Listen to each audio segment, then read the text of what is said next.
na chamada pericóresis divina, como que o funcionamento interno da Santíssima Trindade, se me é possível usar esse termo tão técnico, tão baixo como funcionamento para explicar algo com relação à Santíssima Trindade, nós sabemos que o Pai gera incessantemente o Filho, contemplando-se a si mesmo, uma pessoa divina igual a Ele mesmo, e do amor entre eles, entre Pai e Filho, procede o Divino Espírito Santo. Por isso que São João diz que Deus é amor, né? Esse ciclo de amor incessante. Portanto, Deus, ele gera o Filho incessantemente. Ora, Deus o gera como Deus, ao mesmo tempo em que Nossa Senhora o concebia como homem, né? Quando o anjo foi anunciar a Nossa Senhora que ela seria a mãe de Deus, Nossa Senhora consentiu, o Divino Espírito Santo a cobriu com sua sombra, nas palavras da Sagrada Escritura, e naquele mesmo momento, Deus Pai incessantemente gerava o Filho. Então, como o Pai não cessa de gerar o Filho, gera-o como Deus, ao mesmo tempo que Maria o concebia como homem. Vocês veem que frequentemente eu recorro às minhas notas para não esquecer nada. Nossa Senhora, portanto, era a filha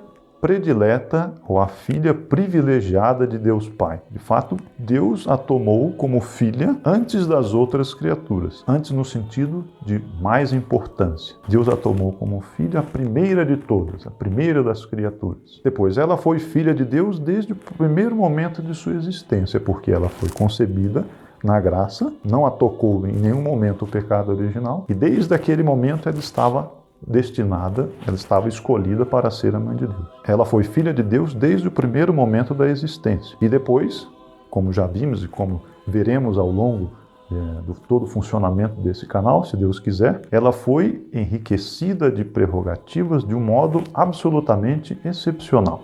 Depois, com relação a Deus Filho, Nossa Senhora formou com sua própria substância a substância de seu Filho.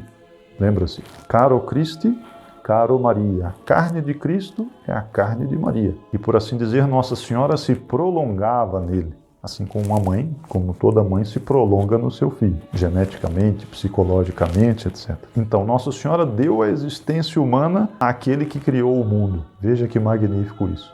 Aquele que criou, Nossa Senhora, como que o criou, Nossa Senhora o gerou. Deu a existência humana àquele que criou o mundo. Nutriu com seu leite quem alimenta todas as criaturas. Deus, em sua providência, cuida de todos nós, de todos os seus seres, nos alimenta. E Nossa Senhora nutriu com seu leite aquele que alimenta todas as criaturas. Ela vestiu a Nosso Senhor Jesus Cristo Deus, ela vestiu quem reveste de luz todos os anjos. E aquele que adorna os lírios do campo. Lembra-se da frase de Nosso Senhor, né? Os lírios do campo não tecem nem fiam, no entanto, nem Salomão se vestiu, em toda a sua glória, se vestiu como os lírios do campo. Nossa Senhora vestiu aquele que veste os lírios do campo. Nossa Senhora carregou em seus braços aquele que sustenta o universo. Há até uma frase na liturgia, aqui eu me arrisco um pouco no latim, que diz algo como Quia quem celi capere non poterat tuo gremio contuliste. É aquele que todo o universo não pôde conter, vós o portastes em vosso seio. Ela carregou aquele que sustenta o universo. Ela dava ordens ao soberano do céu e da terra, como mãe.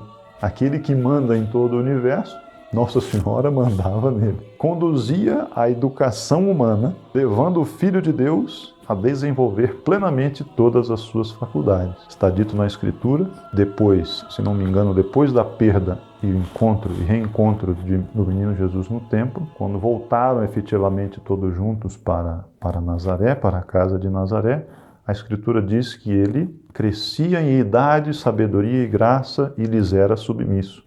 Então, Nossa Senhora contribuiu nessa formação humana do menino Deus. E Nosso Senhor, como filho dela, como filho amoroso, é claro que ele cumpria todos os deveres de um filho para com sua mãe.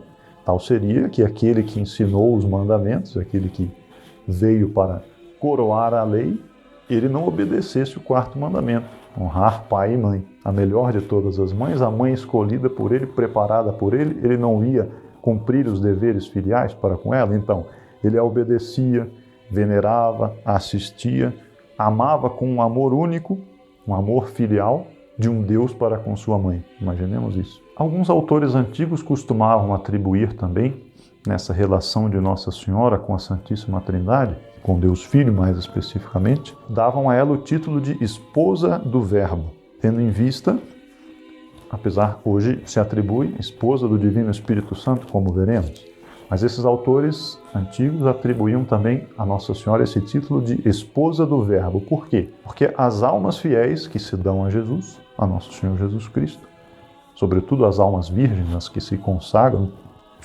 a sua vida, elas costumam usar o título de esposas de Jesus, né? Tanto assim que tradicionalmente as moças, as mulheres que iam se tornar freiras, na sua profissão, na profissão dos votos, elas usavam uma roupa de noivas, né?